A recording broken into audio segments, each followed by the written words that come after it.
So we all have natural desires, the desire for food, desire for sleep or rest, to love and be loved. All these are good desires. God has placed them in us. It's all part of our human nature, our flesh.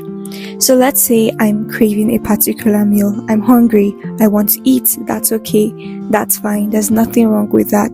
But let's say I begin to have an inordinate, excessive, or unnatural craving for food. That's where there's a problem. And this could be anything really. I just use food as an example. And when I say unnatural desire, I mean desires outside of the will of God, outside of God's beautiful and purposeful design. When we begin to lust after the things of the flesh and start to give in to them, we abuse the Lord's intended purpose for a thing. For example, our bodies are meant to be temples for the Lord, but we abuse it when we begin to take in all kinds of unhealthy things or masturbate. Our flesh has literally been corrupted.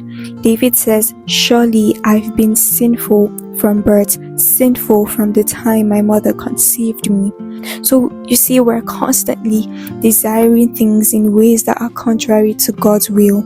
And this is why no man can please God in the flesh. We must live and walk under the dictates of the Spirit. This is how we'll be able to put the flesh and its lustful desires under subjection in obedience to Christ.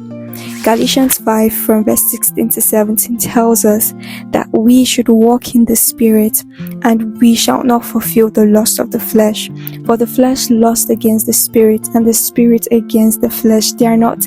It's like oil and water, or when you sprinkle salt on an earthworm. You know how that's what the Spirit is to our flesh. And so it hurts. It feels hard because it's not what we're used to. But that's the path to freedom. Make an intentional decision today to begin to walk in the Spirit, and discover one day that you can no longer give in to those sinful desires.